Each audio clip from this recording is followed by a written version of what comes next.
Hey guys, what's up? This is Matthew Davis, me once again, and welcome back to my review of The Last of Us TV series, continuing on with episode 5. This episode came a couple days early due to the Super Bowl coming out this Sunday. Or, I'm uploading this video on Sunday, so bottom line, it came out Friday, a couple days before the Super Bowl because, well, it's the Super Bowl.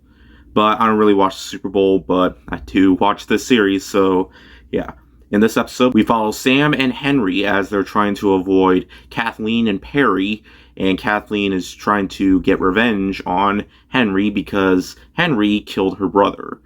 And from there, yeah, because Henry has Sam, and he still has a brother, yeah. And we see them before they meet up with Joel and Ellie for the first time. Now, in this episode, it plays far more different than how we saw in the game. As Sam and Henry, both of them could talk, but Sam can't talk in this one because he is deaf. There is a lot of sign language in this, or ASL, and the people on set who didn't know ASL had to learn ASL before they could shoot scenes for the episode. And honestly, it made me like Sam and Henry more in this show, more than in the game, shockingly. And I don't know how that's even possible, but they are excellent. And the fact that the kid is deaf in real life, it's just amazing how many deaf actors we've had who can give off some really amazing roles. I mean, one won an Oscar last year, so that's incredible. I mean, with A Quiet Place and Coda, it's amazing to see so many deaf actors manage to take roles and manage to make them flawless, pretty much. And throughout the episode, we see Sam and Henry and Joel and Ellie develop a relationship together, or at least Ellie and Sam. They have so much good chemistry together, and honestly, their relationship is a lot stronger in here than it was in the game as well, because we never really got screen time that much with Ellie and Sam. I mean, in the game, they tried to give a strong relationship, but I feel like the fact that Sam is younger and Ellie is older, I feel like it just makes things all the more endearing, too. And of course, one thing we saw, and we know what was going to happen sometime soon, is the bloater. Just like the clickers, the bloater is freaking perfection. That thing is disgusting, and yeah, if it gets you, you are dead. It'll try to rip your head off. Yeah, it is disgusting. I absolutely loved it.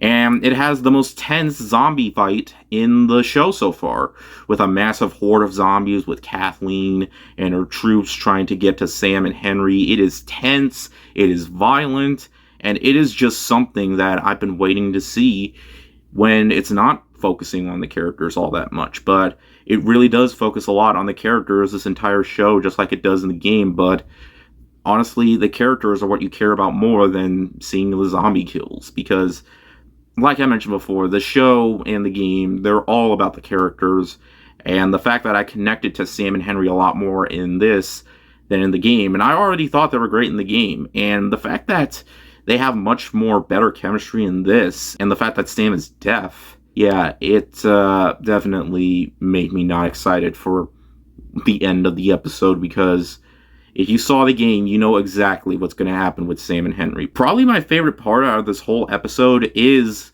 when Sam and Ellie are in the room together communicating with one another. And it's a lot stronger. And Ellie actually...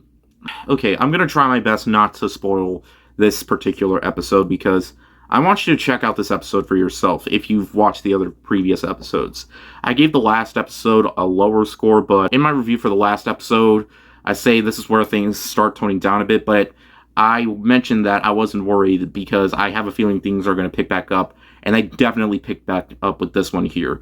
This is a fantastic episode. I love how Sam and Henry meet Joel and Ellie and their journey together, and how, of course, it doesn't last very long, because if you played the game, you know exactly where it's headed. But performances from Sam and Henry's characters or actors are absolutely terrific, and the set and the mood and the much more darker tone, the fact that that scene where Joel is trying to defend Sam and Henry and Ellie from, of course, the Horde, when you have to snipe people get away, and that was in the daytime. This is in the nighttime, and it is much more tense and much more insane. So it's amazing how this episode manages to make the Sam and Henry arc even better than it was in the game. That's a really rare sight for an adaptation to do better than its own source material.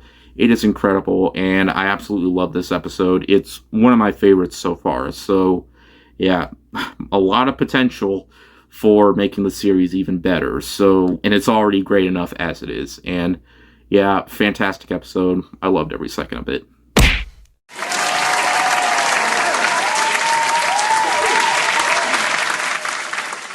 See, I told you, I wasn't worried. It's probably going to get better, though it might go down a little bit, but it'll probably pick back up.